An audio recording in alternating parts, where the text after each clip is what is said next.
mind if I ask you a question? Go for it. So you write a lot about retention. You write a lot. I already feel like I'm in trouble. You come from Olipop. Why doesn't Jones Road offer subscription? Why this is $1 million question. You and I have literally never had the conversation. So I'm just kind of been waiting. Why? Wow. It's been a minute. Things have changed.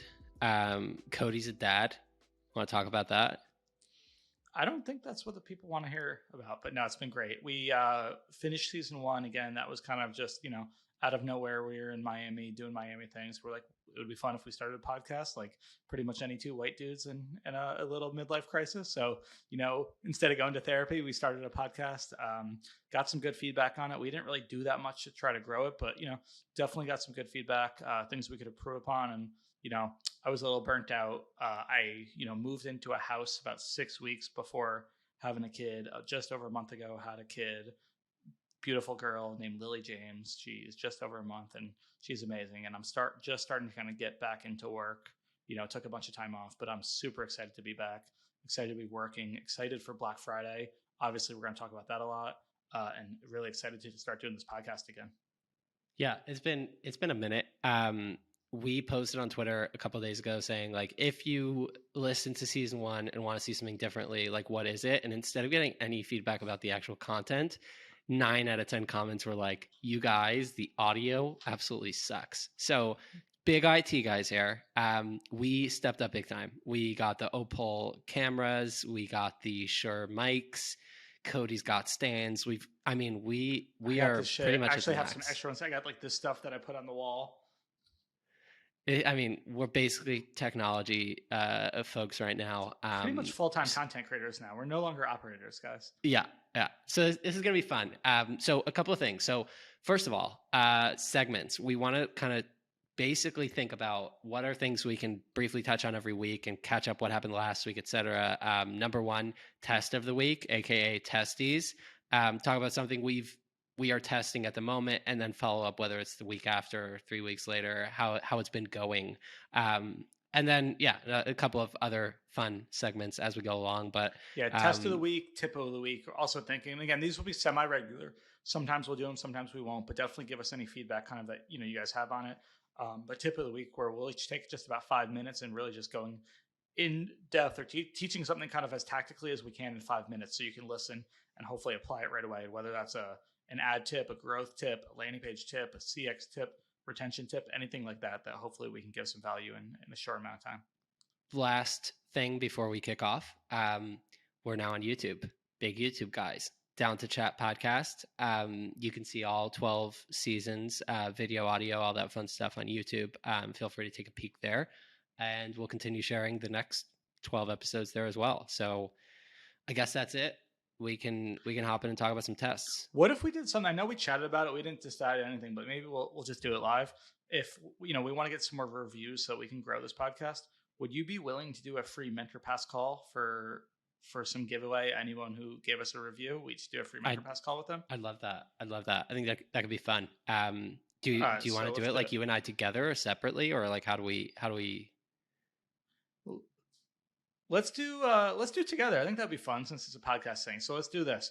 Anybody who listens to this, please leave a review where we want. Apple Podcasts? Sure. Apple Podcasts. Yeah. Apple Podcasts. Please leave us a review. Send it to us. You can either email it to us or DM us on Twitter. Just kind of give us some proof of the review. We'll put it in a giveaway. What are we going to do in a month? When are we going to do it? Yeah, we can do it in a couple of weeks. And just the one thing, do not mention anything about Cody's autofocus in the review. We're working on it. Should I fix it right now?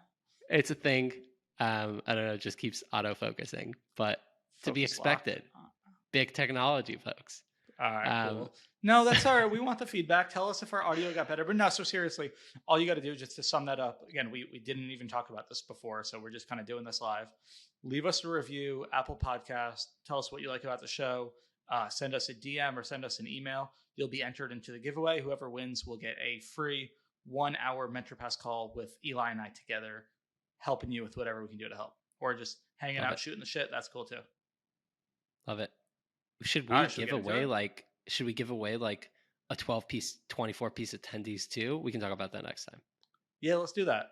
Yeah. We'll get buy you some attendees, the 24-piece Sauce attendees. of your choice. Yeah, from wherever you want.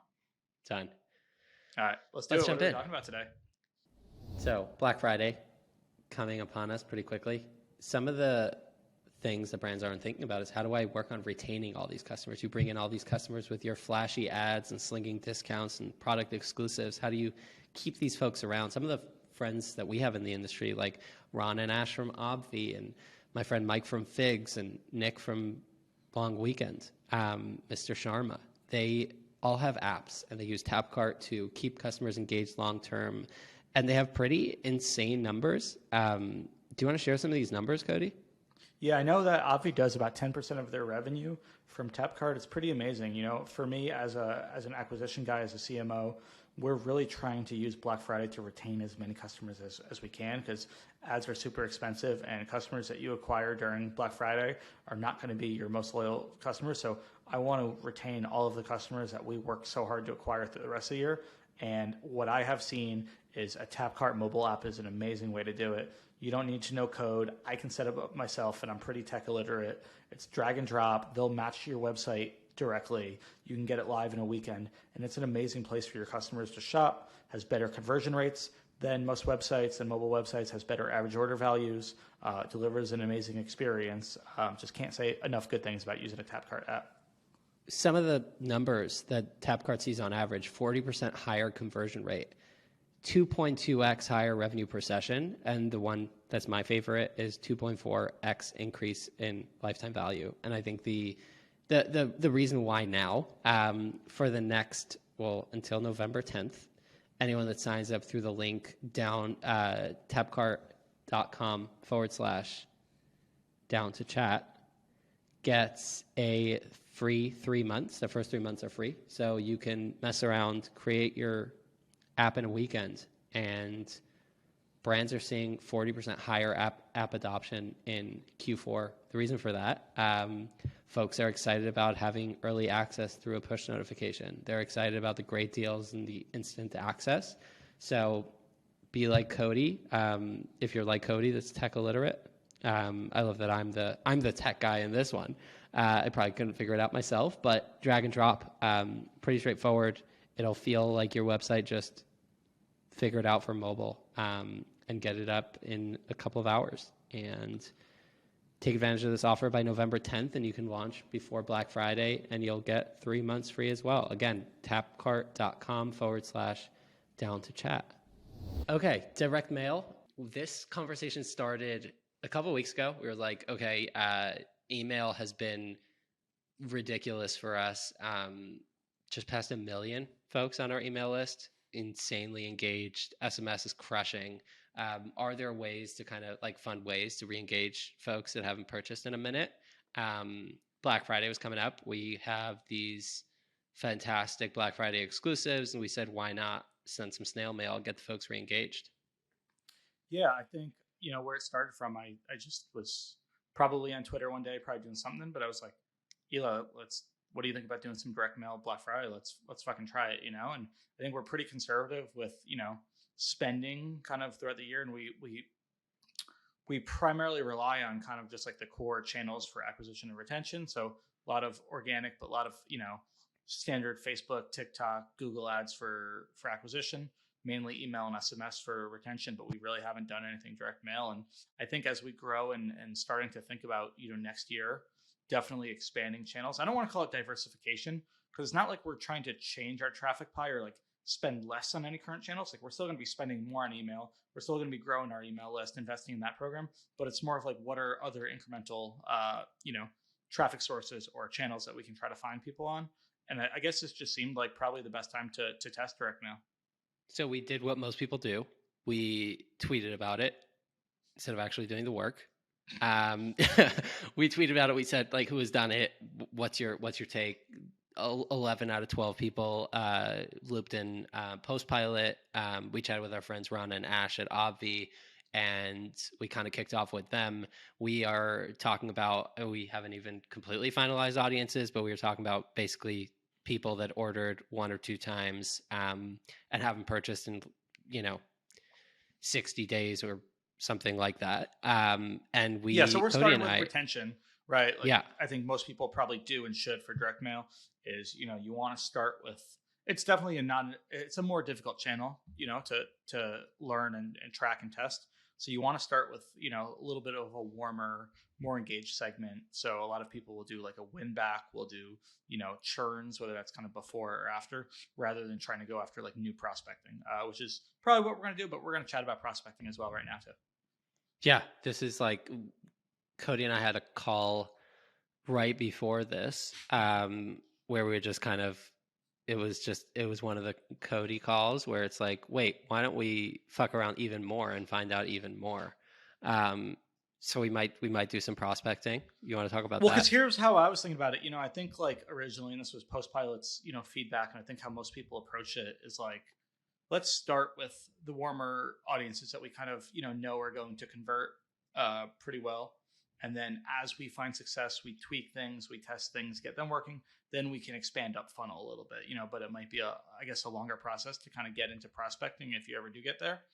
And the way I was looking at it is like, in the grand scheme of things, it's not that large of a budget to test. We're not doing giant sends. And if there's ever a time, so it's going to take a certain amount of data to learn, no matter what.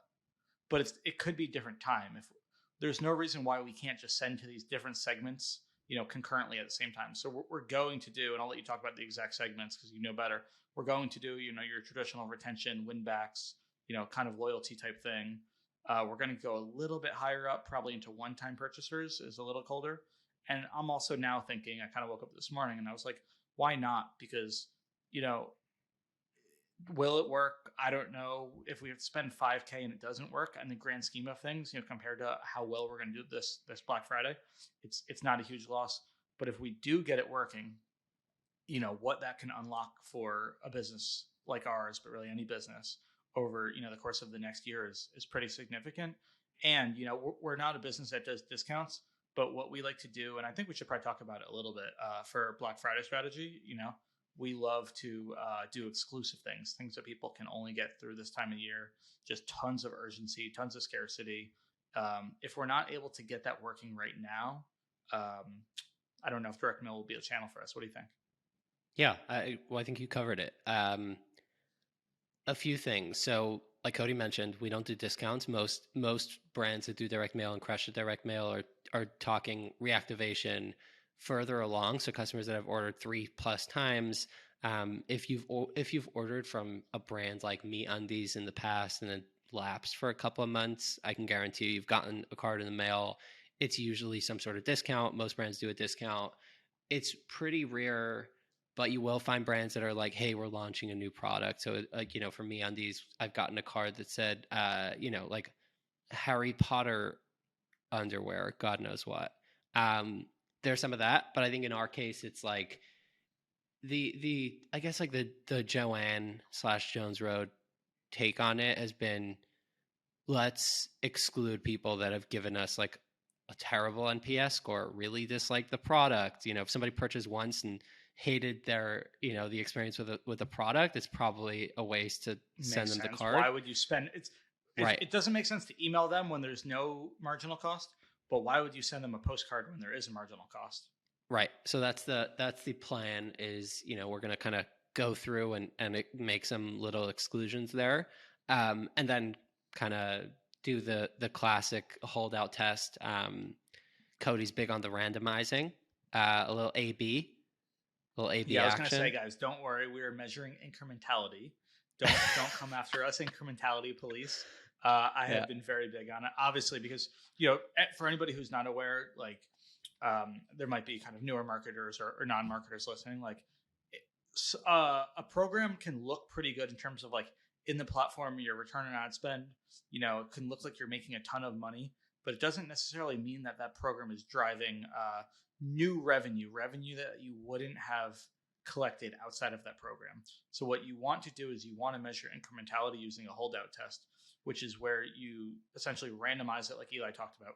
So let's say we're going after, just for example, all people that have purchased twice but haven't purchased again in 90 days, just again as an example.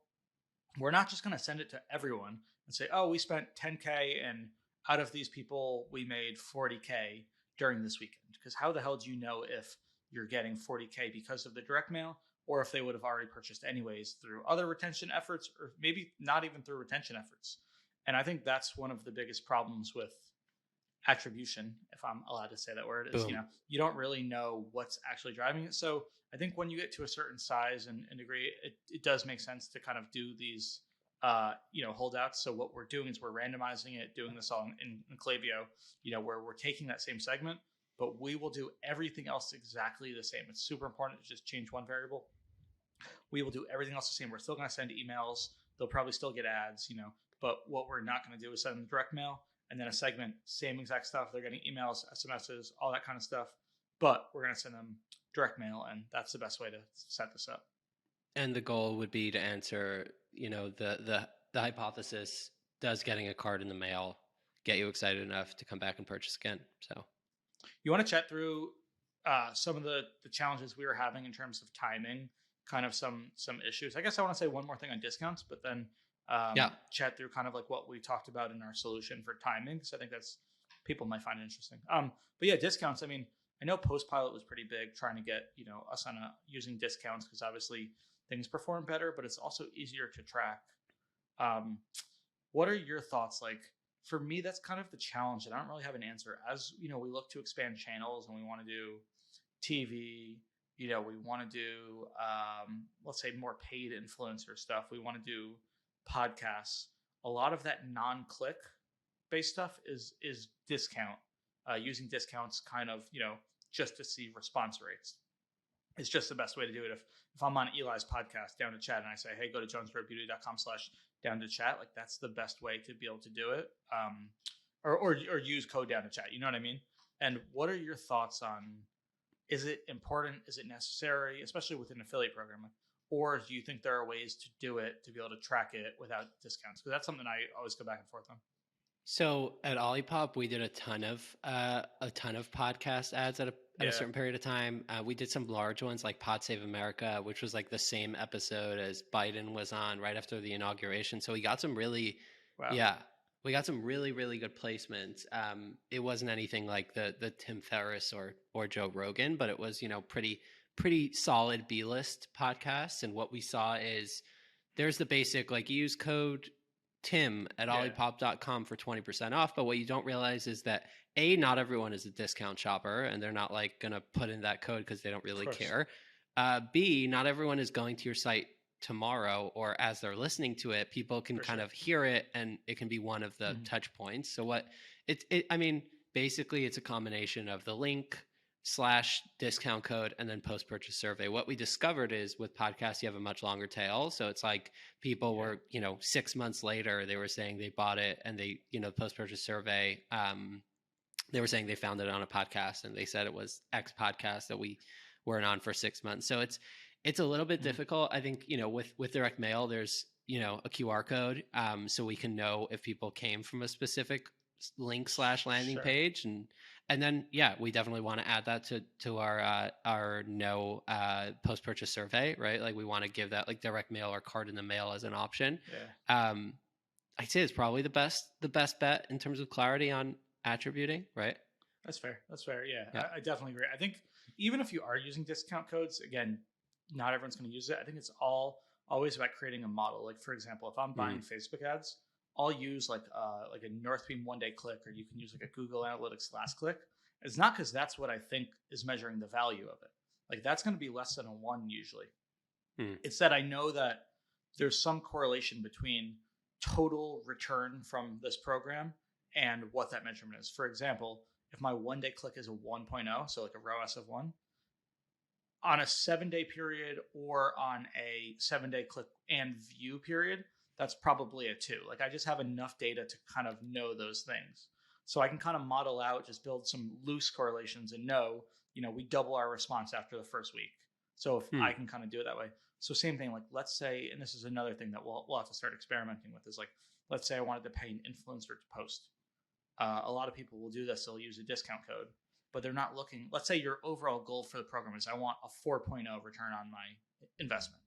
They're not looking and saying, okay, if this costs us $1,000 to pay this influencer, we need $4,000 attributed to that discount code. They might say we need $750 attributed to the discount code, because over time, as we've done these types of programs, that's what we've seen. We might see, like you talked about, like I'm just kind of showing numbers to show what you talked about. You might see a certain percentage of people doing the discount, a certain percentage of people post-purchase, but we know that if we get a 0.75, that will then over time lead us to where we want to be. Yeah. Thoughts? I think modeling is one of those things that most brands aren't touching, and they're not like, from the brands that I've spoken to in the last year and a half, I've found that most people are not even adding it to their post-purchase survey. So they're just like, oh, That's a waste. podcast sucked for us. And it's like, oh, interesting. When did you run it? Like 3 weeks ago, right? So it's like certain, podcasts, for example, have a much longer tail than influencer story. But then again, like and this is a separate podcast and a separate conversation, but an influencer story might be one of the touch points. Depending on the customer, it might be higher or lower up on the funnel. But I think, it's not always going to be a customer seeing your Instagram story, clicking the link, entering the discount code, and purchasing today. And I think most brands aren't interested in investing in a multi-touch model, or even thinking about that. They'd rather just look at last click and just make the decision based on that. But I think especially with podcasts, direct mail might also be longer, right? Like in our case, we're sending out a card, and you mentioned this before, like we're sending out a card with a product that's only available Black Friday. We didn't want to kind of go through the hassle or potential of it leaking if we offer early access. So we're kind of on a pretty tight timeline that we want them to get the card within a couple of days of Black Friday and purchase on Black Friday. It might sell out, which is risk number one. Or that weekend. Hopefully we're not selling out. I mean, it'd be a good thing. But we want them purchasing that weekend. We don't want to give them early access, and we're also not going to extend it. So the trouble is with a Facebook ad, with email, you almost ensure when they get it, and maybe not always email, but with direct mail, like who knows with shipping delays, who knows if they're traveling and then they get home. Like what are we doing to try to ensure, that we're actually letting people get it at the right time and then getting a chance to buy our offer? It's a tough one. I think it's like you don't want to get it too early. It can take between 5 and 7 business days. Obviously, say the cards are shipped out from Georgia, somebody in Florida will get it the next day. Somebody in LA might get it 7 days later. So it's like you gotta hope it's within the frame, and then our job is obviously to make sure the copy is properly reflecting that it's something that is limited time, and if it sells out, it's a great reminder that we're a brand and we're still here, and and if they click on the link and it's sold out, then we give them another option to buy a different kit or a different product. But it's a tough one, right? Yeah. So what we're doing is we're trying to get it there, I believe, on like the Wednesday would be like ideal date. It could be a little earlier, it could be a little later, but I think that gives us like the most flexibility in terms of insurance either way. And the latest would be on Saturday, right? Yeah, so they still have a few days to shop. Yep. Yeah, we definitely don't want to get in there past that. So I guess we'd rather it be a little earlier, right? You think that's a better experience than late? I think it's a little. You'd obviously rather it early than late, because if it's clear, like I think we've been talking about copy today, and now that we're having this conversation, I'm thinking like maybe we want to put the date on the postcard as to when it's available. So if people get it early, right? I didn't even copy yet, but absolutely. I didn't even do that yet. I was just like, this is the product, this is exciting, but like in big dates available, X whatever, limited, while supplies last or something like that. So to be clear that this is something, I mean, for me, I was telling this to Cody, like I can go check my mail once a week. Like I don't get a ton of valuable, it's just a bunch of bills. And if I came and checked it a week later and there was my card and I missed it, I would probably be bummed. But also it's like, you want not the everyone opens their emails either. Not everyone looks at ads. So you don't have to reach everyone. But so I think that's fair. So what we're doing is we're going to redirect it. We're building a landing page. Big landing page guy. But that's our next test of the week that we're going to chat about. But we're building a landing page. What we're going to do is normally the QR code that we're putting on it, and we'll do like a vanity URL. I'm assuming that'll have like a redirect. Yep. Will be it'll be whatchamacallit, live on the Black Friday at midnight. But if somebody gets there before then, we don't want them just to get to a 404 page. So we're building a nice short and sweet landing page. that we're actually creating a custom quiz for. I don't even know if you know this yet, but we decided on today that Joanne's going to do a quiz that's going to recommend them 4 mini Miracle Bombs, because that's what this kit is. And we're kind of doing it as like an opt-in, where again we'll have all the sales copy. We'll have urgency, scarcity. We'll build some desire, get some social proof going, get some education of how to use it. And we were going to do just like an email opt-in form, get them in Klaviyo, but I think now we're going to do the quiz. That way, if somebody gets there early and they happen to check it out, we're able to, capture a little bit of that data and then email them rather than just giving them a shitty experience of going to it. And then we'll flip that live on Black Friday once it starts. Good. It'll actually I love it. It's exciting, and I think it just unlocks a ton of new opportunity for us as a brand. I think we've kind of unlocked on the, using Peel, we've unlocked on the data side that if customers purchase two, 3 times, like they're usually around for the long haul. So it's like, how do we, a lot of basket analysis, but I think in general, like we can kind of, like this is a very, very A test. But I think, B, C, D, and E is like getting even more granular with the data of like, if we know that a customer that purchases mascara in their second, in their first or second order, it's like, how can we target them with a mascara specific direct mail initiative? So I think it's, because we have so many SKUs and such a wide variety of customers, I think we can get nitty gritty as well. So it'll be fun to fuck around and find out respectfully. Absolutely. Definitely. Very respectfully. Yeah. So if we were to do prospecting, what do you think of this? Would we not go to a PDP? Would we want to go to a landing page? And again, I know I'm more of the prospecting guy. You're more of the big retention guy over here.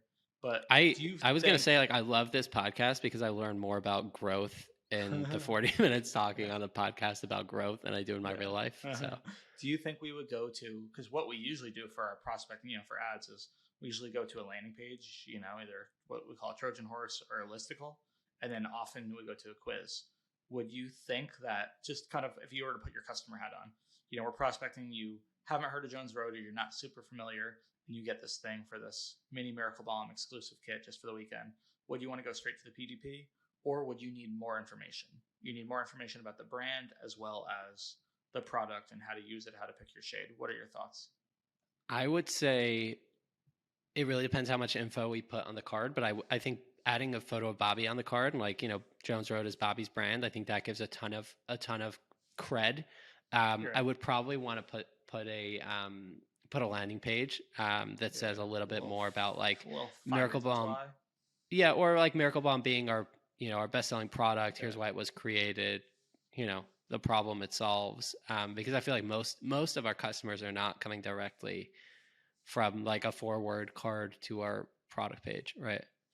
Yeah. Okay. That's what I'm thinking. I think we would go to like a 5 reasons why, and then go to, I think we wouldn't go directly to quiz. I think we would have pretty much equal options to either take the quiz to find your shade or to just buy it right then and there. Yeah, that makes sense. Okay, cool. You want to talk about the next test of the week or anything else you want to talk about for direct mail? I think we covered it all. If you have 2 things. First of all, I can't wait to share how it works. I think that'll be fun. I'm excited. I'm pumped. A testy with the results. So as we kind of continue going through this season, I want to kind of follow up on almost every test we run, and whether it's the next week or 4 weeks later or 6 weeks later. Well, we're only going to talk about the ones that did well. The ones that didn't work, we're actually just not even going to bring up again. Like, come on. Just make believe we never tested it. Yeah. But yeah, let's hop into the second one. Yeah, one very quick one, and then we'll go to kind of the landing page test. One other thing that we're testing is also newsletter. We are running a newsletter. I don't want to share kind of the newsletter that it's in right now, but I can kind of share some of the stats. But again, how can we reach another audience? Sharma has talked about this a lot in his podcast, but where CPMs aren't going up on Black Friday, there's not necessarily a ton of demand inflation that you would see with like Facebook, which is one of the benefits of direct mail. Is as CPMs on Facebook go up and they continue to do so, everything else becomes a little bit more attractive. A $60 podcast CPM or something like that is not that attractive when you're getting $10 CPMs on Facebook, but when they're now $40 or when they will become that, everything else is a little bit more attractive. So yeah, doing a newsletter spot, it's with an affiliate partner that we've gotten a lot of traffic. So I think we know we have a good idea of the quality of the audience. I think it's worked pretty well for us, but everything has been affiliate where you don't have to pay upfront. So I think it's a little bit, more nerve wracking, putting down, 5 figures into testing, a flat fee, but it's about a million subscribers, about a 40 something percent open rate. I don't remember the click Oh wow, through rate. Yeah, pretty solid. that's So I big. think they're asking for like a $30 CPM, which is solid. It seems like it's what's kind of on the normal side. Again, I think this is one of those things where like most brands, like newsletter, podcast advertising is very expensive unless you really convert that traffic really well, or have a high AOV. So fortunately, we do. So we're gonna give it a shot, and I can definitely talk about how it works. But I'm expecting that this is a colder audience, so I think we're also going to go to a listicle, to like a 5 reasons why type thing here, and then probably go to the same offer. So we're trying to kind of take out those variables, go to the same offer, pretty much that prospecting strategy. We'll probably use that same landing page if we do end up doing direct mail prospecting. It's super interesting. I mean, newsletters in general, it's like any other, I'm going to say this, like it's the most novel thing in the universe. It's like any other method of advertising, but I think it's, at Olipop, we saw that certain newsletters crushed for us and others totally did zero. I guess the same with influencers and same with everything else. But like one of them that crushed for us was 1440. Every time we ran an ad there, it would. What's 1440? I don't even know. It's a newsletter with a pretty sizable audience. I think it's like, I might be totally off, but I think it was about health. Okay. Health Makes news sense. or something like that. Yeah, But yeah. it would crush. The targeting is super important, Yeah. But you're not targeting, like on Facebook, you can actually target and use your creative to target. Really, like that is your targeting when you're working with a newsletter. So it's the most important thing I think is the relationship that the owner of the newsletter has. I think if you can get somebody who has, it's not like if you can get a person attached to the newsletter, I think that's really strong. So that's why I'm excited about the one we're doing. It's kind of like there's a face of the brand. It's not just a newsletter, but I think also, if you can get something like, it wouldn't make sense for you guys to advertise in a financial, for Olipop to advertise in a financial newsletter. But if you're advertising in a health one, like that's a very unless it's about like, here's how you could spend your money quickly. Exactly. Buy a $35 12-pack of soda. Jokes, but I think side note, but I think on one of the next episodes we can probably spend a good 40 minutes talking about like plans for new mediums you want to test out in 23. I think that can be fun as well. I got a lot of ideas. It's probably gonna change a lot, like things change so quickly, but really just gonna want to test a lot of them. So I think that'd be really fun. Yeah. All right, so one more test a week. I want to talk about landing pages, kind of just some stuff that we're testing, and I'm really excited about. I found out about this really cool tool, and this is not sponsored, no affiliation currently with this company, but I just don't get canceled. Awesome. Not sponsored. # not sponsored. It's called Replo. I think it's pretty new, but so let me just kind of lay the backstory. So the benefit of landing pages, is like usually traffic from paid social, from Facebook, TikTok, Instagram, performs best when you send it to a dedicated landing page rather than sending the traffic to your homepage or a collections page or a blog article or the PDP. However, there aren't any perfect solutions for building these landing pages. There are several Shopify apps that do it, and I think they're very clunky. They're very slow. They're hard to use. Unbounce is really good. It's not Shopify affiliated, but you have to use a subdomain. You have to get your pixel, so your code's on there. You have to get your custom CSS and your fonts in there. It's not ideal, but it's probably previous to Replo, I think the best that there is, or what we've been doing. So with Shopify Online Store 2.0, which is pretty recent, you're able to build what they call sections anywhere. You have to have a developer do them, so they have to be coded. But then you're able to kind of create a new page and add those sections in. You can edit the content in them, so you can't move things around within the section, but you can change the images, you can change the copy. There are a few customizations. So that's what we've been doing. We design them in Figma internally, and then we send them to our developers.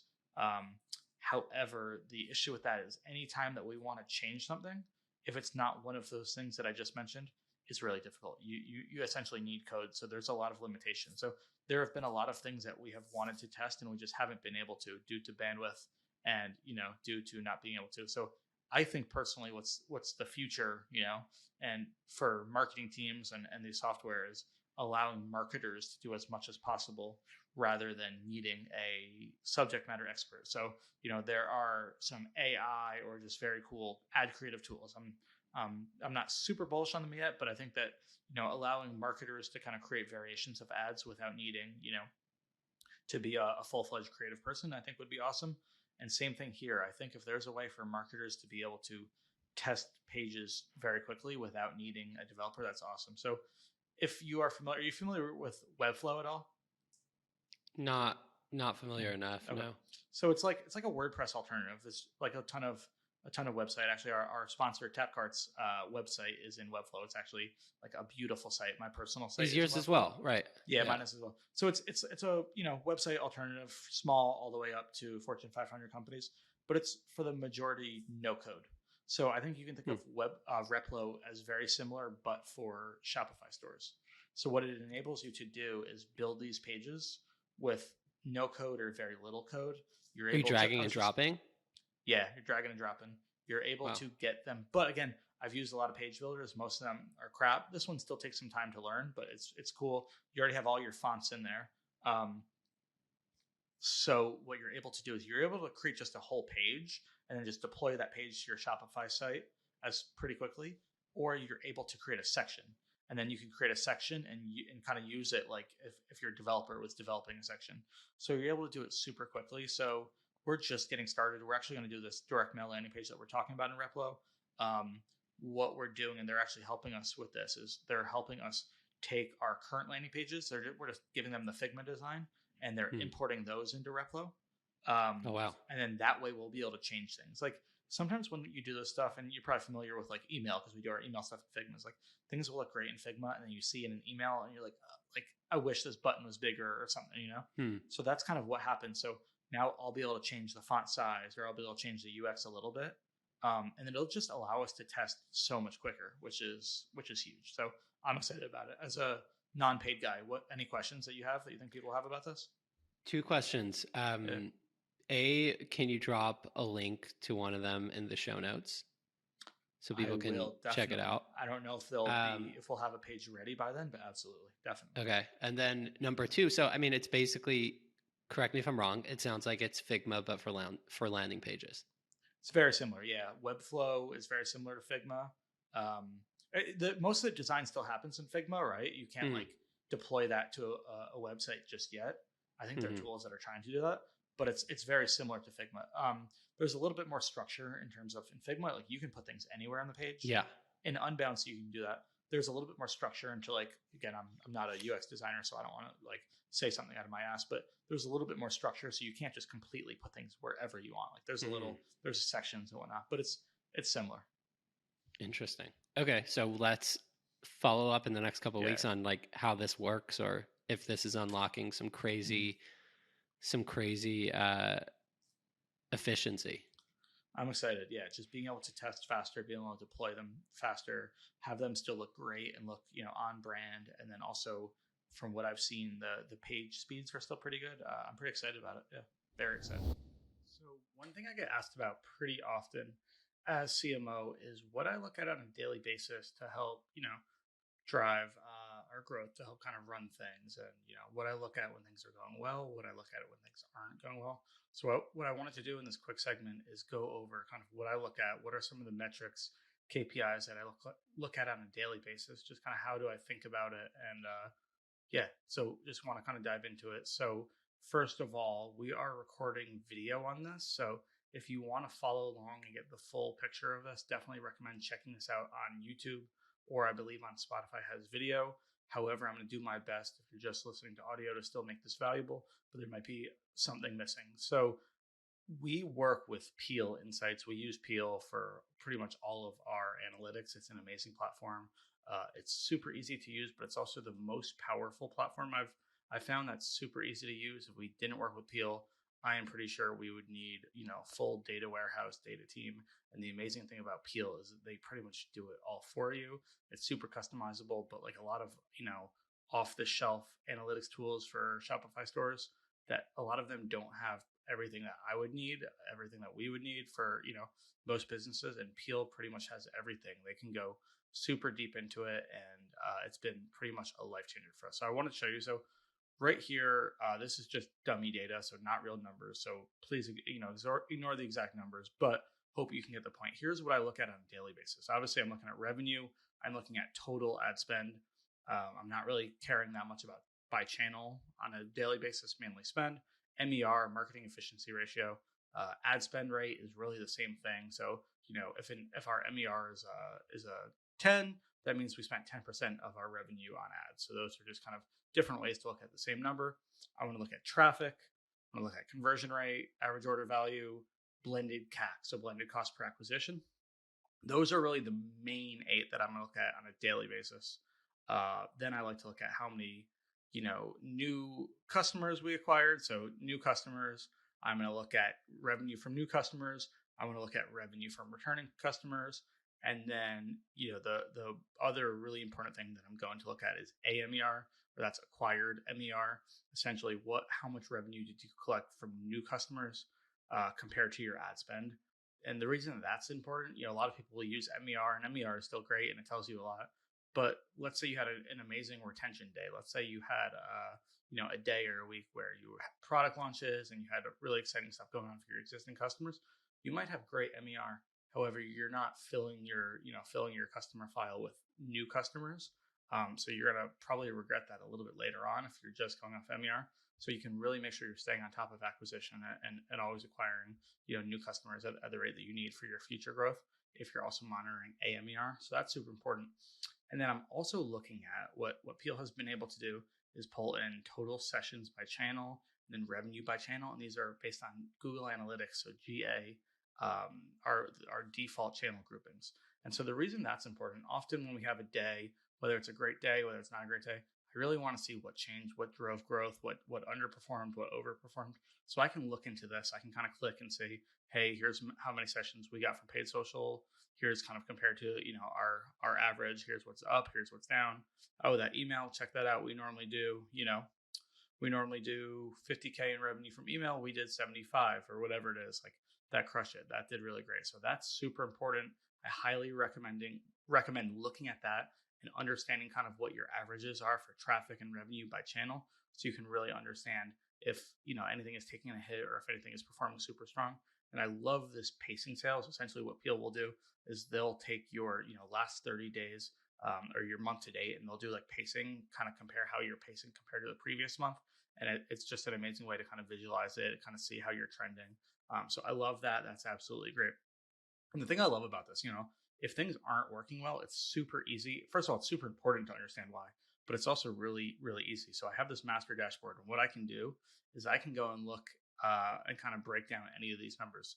So let's say that our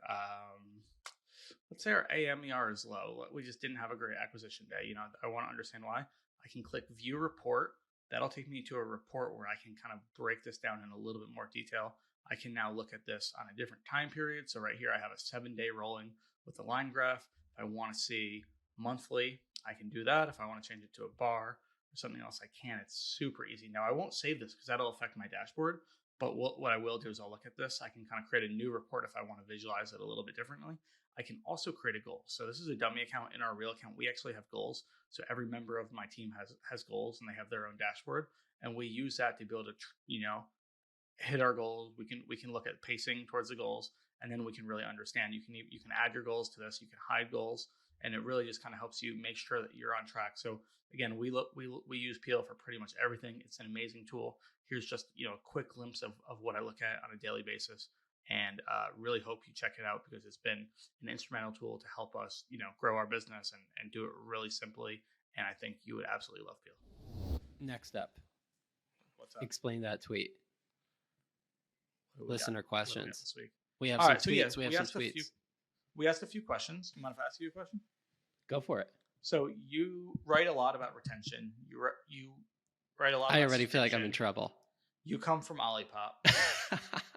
Why doesn't Jones Road offer subscription? Why? This is $1 million question. You and I have literally never had the conversation. So I'm just kind of been waiting. Why? It's background. Let's zoom out.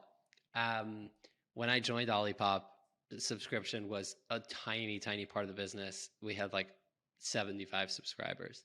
In a year and a half, or a year and 7 months, we grew it to over 10,000. It was like 50+% of the business. It was tremendous for us. Wow. Some of the things I learned. Number one, it's important, and I've written about this a ton on Twitter, my newsletter, all that stuff. The difficult part about crushing a subscription program is, number one, make it super compelling and not just solve a problem of now you don't have to, like, now you can set it and forget it. Or it's cheaper, which is not something we like to do. Is that one part of it? Very good. That's exactly what it is. So I'm getting the hang of it. So I think, that being said, I think we can absolutely crush it on subscription. I think, and Gina touched on this. Gina from Protection touched on this a bit in the tweet replies. Is like, it takes a little bit more effort than the really easy, just, save 15%. Everyone subscribe. You get your mascara every month, and then you add on extra features. But you have to do a discount, right? Like, no one would subscribe if it's 100% of the price. Right. So I think that's the conversation, is like, how can we do it the Jones Road way, whether we discount or not? I think we want to be thoughtful around it. Like, we are being thoughtful around, community. It's like, it needs like a full, all hands on deck brain wise. And I'm 7 months in, and 6 out of 7 was just trying to get my team in order and shit figured out. 2023 is going to be a big subscription year for Jones. And the question is, so it's kind of been more of when than if, is what you're 100%.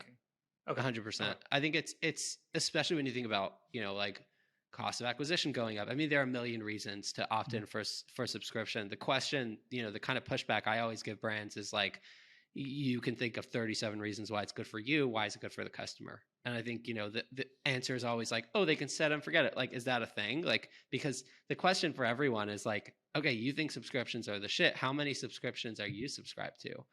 And most marketers, how many are you subscribed to any? Don't cancel me. Zero. I mean, other than obviously like Netflix, but even my phone is not a subscription. But like DTC brands, like zero.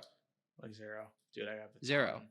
I canceled my Magic Spoon. I have Athletic Greens, Ritual, but I'm gonna switch that to Seed Probiotics, Olipop, Mojo. It's all like Mojo's great. Yeah, Mojo's really great. So it's mainly like health stuff and supplements. But I almost always push it back. Comator, I'm subscribed to. I don't think I've received it in probably 3 months. I just kind of push it back. So it's tricky. I think it's a no-brainer for a brand to have a subscription, but I think it's tricky to crush it. And I think that I've changed a lot of my thinking on a ton of this. Like, I think that the thing that keeps me agile is being open to being proven wrong on every single thing I say ever. The number one thing I've changed my mind on is I thought that the sticker in the subscription box is what keeps people there, and it doesn't, right? It's like, it has to be compelling, and you'll always, as a data guy, I'm sure you'll agree, but you can always kind of like fuck around with the data to make it tell you a story you want to hear.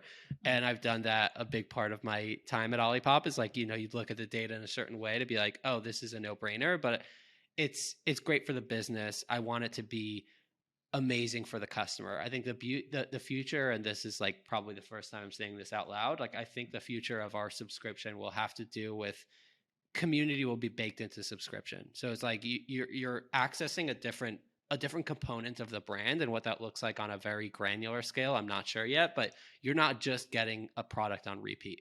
You're investing in a deeper relationship with the brand from obviously you're getting it every month, but from more than that, right? Like, you're accessing, the perks and benefits aren't like, free shipping, right? Free shipping, discounted stickers. You're thinking some no stickers, exclusive access to Bobby, content, maybe community, stuff like that.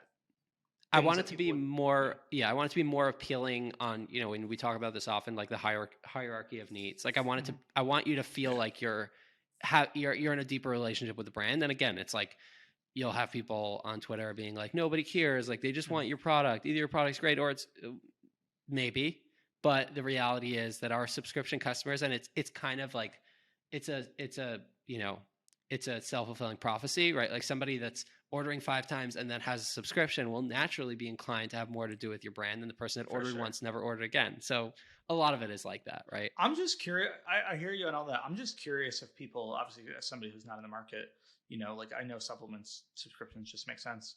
Beauty products, especially, it's like I guess skincare is one thing, right? Like if you're gonna get a cleanser, you wash your face every day, but like I feel like a lot of our stuff, like there's really no regular interval. So how much does that Mascara. matter? But not always. I mean, I guess it's never always. Like even if it's a protein powder, it's not always. But not everyone wears it every day. But also like Miracle Balm, like that thing lasts a while. Like would we how much does having a regular interval matter? Also, would we offer subscription on every product? Would it be just on some? We'd start with some. I think the Okay. answer to your question is yes, it absolutely does matter. I think if you have a Miracle Bomb, like you have to know approximately how long it's going to take before you get on a subscription. So I wouldn't sign up for every 6-week subscription if I've never used a product at all in this universe, right? So if you're buying a Miracle Bomb, you have no idea how long it's going to take to use. It would be crazy for you to sign up on your first order with a subscription versus a mascara where it's like you don't necessarily know how long it will take you to use the Jones Road one, but you know that your other one that you bought at Sephora, you've repurchased every 4 weeks or every 6 weeks. Do you envision people signing up on their first purchase, or do you think it's more of second and third? No. Well, I think it probably depends on what we offer, right? Like it depends on how compelling the offer is. I think more broadly, we've seen like increase in retention when people sign up further along their journey. So Sure. it kind of like if you want to play long game, you'd rather optimize people joining a subscription order number 2 or 3.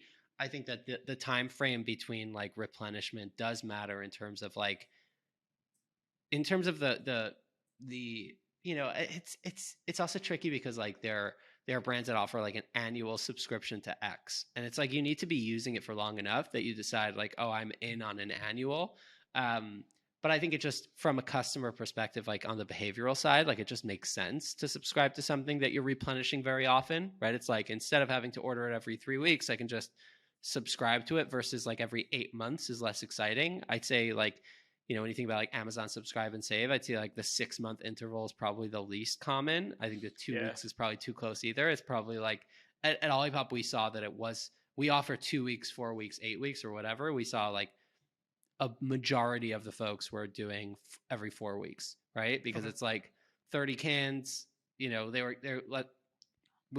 on the one can, like in one case, 12 cans, you'd be like, oh, it's a no-brainer. You should be getting that every 2 weeks, but they weren't. They were doing a 12-pack over 30 days because it was more of like a expensive beverage, special occasions, etc. I've never even thought about switching it, even though I usually push it back a few weeks. I've never even thought about switching it to 6 weeks. I think that's that's a testament to the way subscription, services, subscription brand, like SaaS companies have kind of made it simpler and simpler to push back, right? So it's like just you just respond with like skip.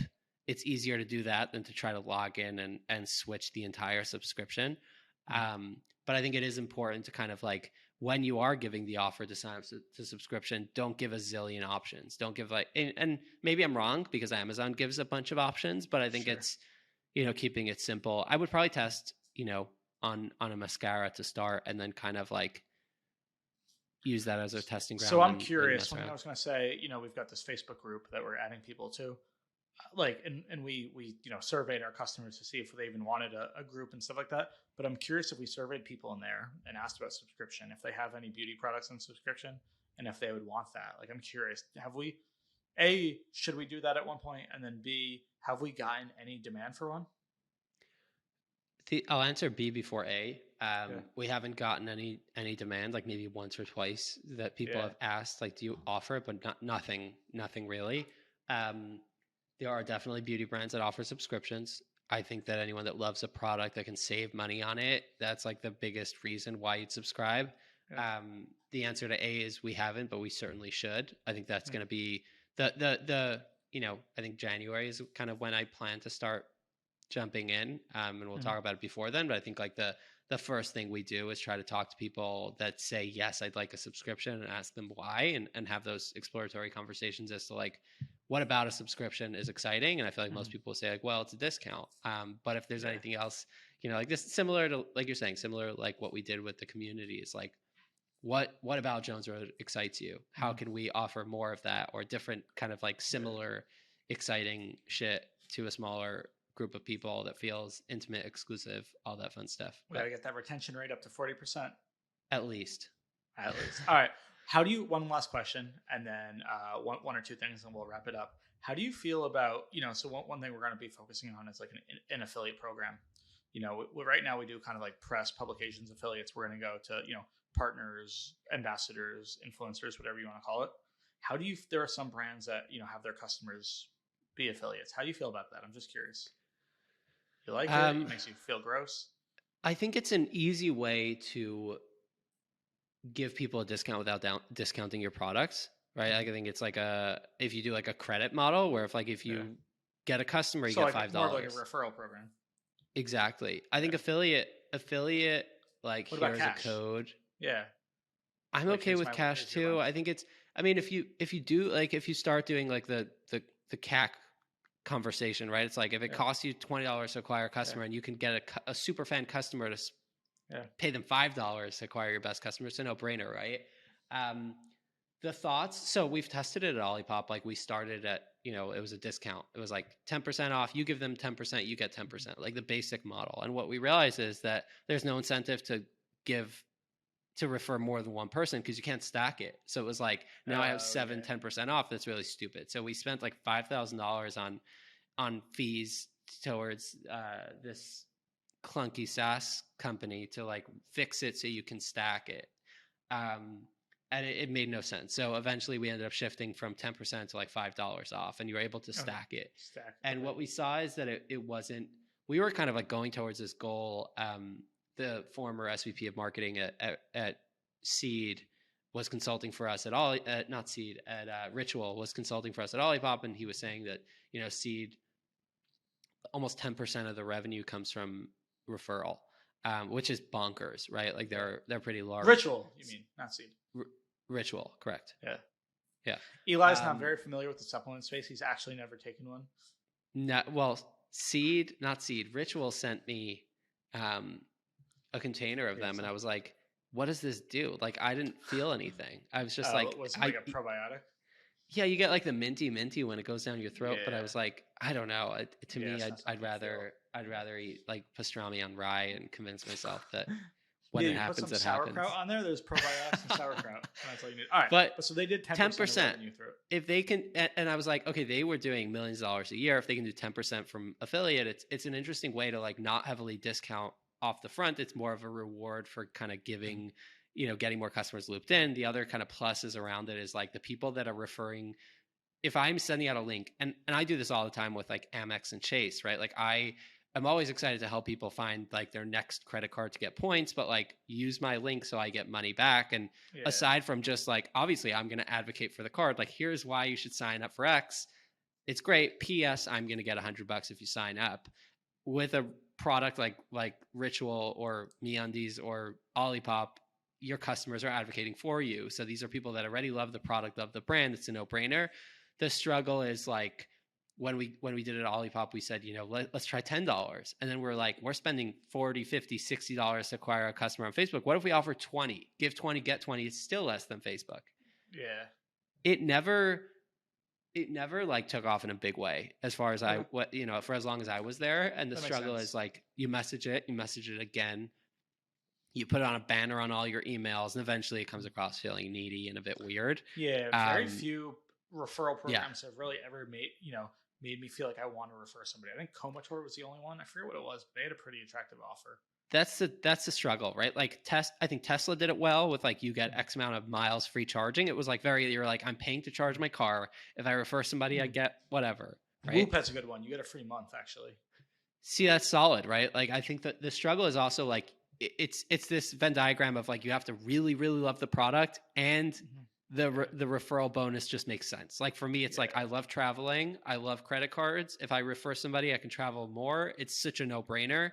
If you love coffee and you can get a free, like, I think if you, with Commentator, it's like 10 referrals, you get like a free stag, something, or like a free coffee, accessory. It was a good one. It was like a bunch off towards your next, month. Right. it was a good So one. I think it's like if it's done well, it's also like, yeah, this Venn diagram of super fans and people that Tesla owners, perfect example. You own a But I'm Tesla, thinking you don't cash. shut I up don't about know. it. I understand that, but I know. Can you believe I made it a whole hour without talking about my Tesla? No, but so I guess I understand that. But to me, that's like a referral program. I'm talking like an affiliate program, like straight cash, like just like you would treat any other affiliate. Well, Or I is think that that too transactional and that's like icky with like to treat a customer like that? there are, What do you think? at this point, there are one or two or three kind of like SaaS companies now in the space that do this. I think it really has to like fit with the brand, right? I think it Okay. has to like not feel like, I think for us it would probably feel a little bit weird. Yeah, that's fair. It does feel a little funny, but then you question, you're like, but it doesn't feel funny for, obviously, like if it's a person running a publication, it's like, this is the business I run. If it's somebody like, I just Yeah, bought a mascara, why am I being peddled to sell mascara for you, right? It's just like feels a little like MLME. a tiny bit, but I Yeah, think like everything else, like caveat, if yeah, it's done really thoughtfully and well, it can crush for you, right? that's fair. Okay, that's fair. Yeah, Switching gears, definitely more to come on that. Few questions. Let's just go like rapid fire through them, maybe.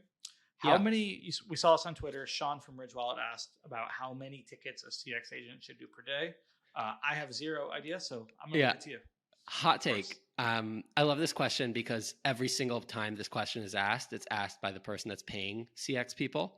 And it's always asked with this like tinge of like, are my people working hard enough? Right? It always, always. And it's like, there's very few other parts of the business that you always say, like, how hard should this person be working? The struggle with this is like, you'll ask this to 10 people, you'll get 10 different answers because it really depends on the brand, right? It's like if I asked you, like, how quick can you handwrite 70 letters? Well, it depends what it fucking says on the letters, right? So I think that's the caveat is like, are these 70 tickets people saying, where's my shit? Or are these 70, or are these, 150 people saying, like, can you help me get the perfect shade of Miracle Balm?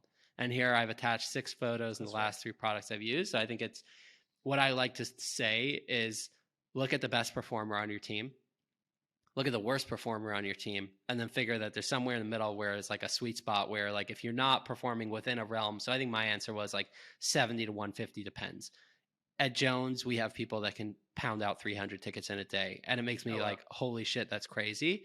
Ariel from Olipop, like on a good day, 300 and thoroughly and really good, because you learn, like, there's the macros and there's the tips and tricks, and there's like, you just get quicker with it, and some people type faster than others. But I think it's always asked by the person paying the bill, and it's always like, are these people working hard enough? Which is why I love it. And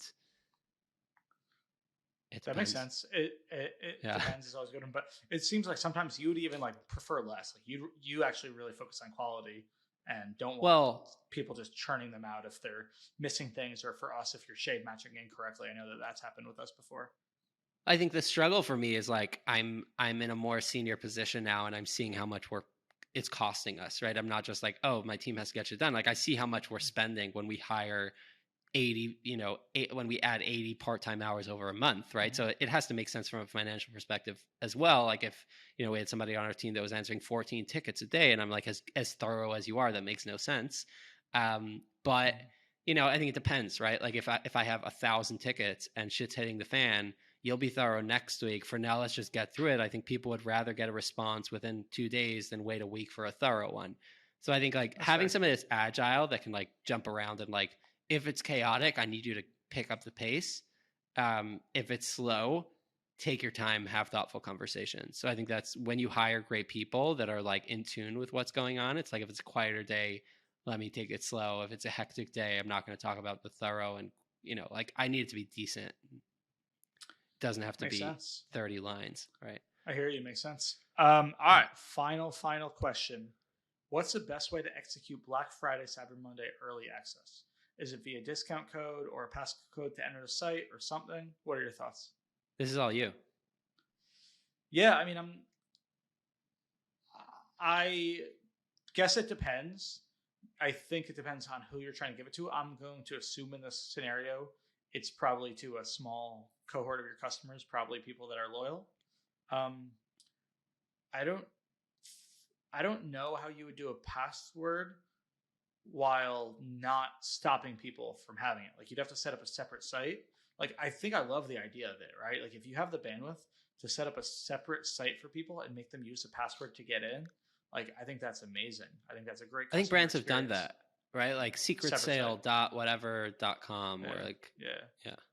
I think if it's like legit, like, I actually love that idea. If Yeah. it's legit and it's actually a separate site and you can only get in there with a code, like, that's awesome. I think like the conversion rates and the AOV of like people who actually use the coding there would be super high. But if you were to do that, give early access and have it be a password, everyone that doesn't have the password won't be able to go.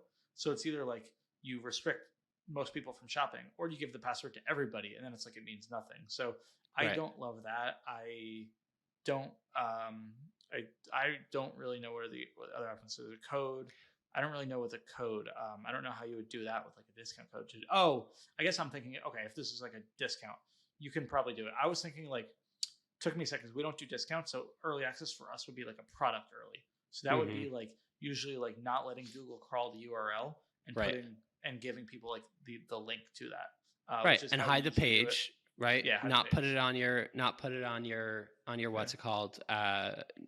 And don't let Google crawl and give people the link. That's what we do. If we like, for example, we've launched the last 2-3 products early to our community and we share the link and you know. By the way, again, like it's a small segment right now, but like the take rates are really high on that. It's really exciting. It's pretty insane. And I mean, like Huron did that. They launched a candle today, and it's basically like it's just a link that isn't accessible from the homepage. But again, like if it leaks on Twitter, then everyone has it. The other kind of like other interesting, really fun idea that brands that are more like Web3 leaning, like I know that Perfy, the new beverage company, did it where they have like it's basically token gated. Taika, the coffee company, did it. It's basically token gated. So if you have the NFT, you can connect your wallet and enter with a product like Novel. But that at all. That's like a more tech forward. Yeah, I think otherwise discount code's fine. Just give people a early access discount code. I think that's the best way to go about it. Okay, we said we're going to do a little bit of a shorter one today. We're almost at an hour. Yeah, I know we talk too much. Anything else? That's it. I think we covered it. What do you want to plug? Yeah. What do I want to plug? Check out Cody's newsletter. He's trying to grow that thing to 10K. Don't plug mine. Plug yours. It's Eli Weiss, ELIWEISSS, an extra S, kind of like my Twitter username, eliweiss.com, or codyplofker.com/newsletter. All right, I was going to plug it. I don't even have to. Yeah, codyplofker.com/newsletter. Definitely do that. Follow us on Twitter if you're not following us. We are going to be posting these clips, so you'll probably see them around. If you see them, please appreciate any engagement on it. Don't forget about the reviews as well. I feel like we got a lot to plug. Don't forget about the reviews. Tendies. We are doing Mentor Pass. We will have virtual tendies while doing Mentor Pass with you to one lucky winner. Outrageous. Of the review giveaway. It'll be a good time. If you're near New York, New Jersey, we can even do it in person. Have some tendies live. And then, yeah, I think that's it. Yeah. Excited. Let's go. All right. See you next time.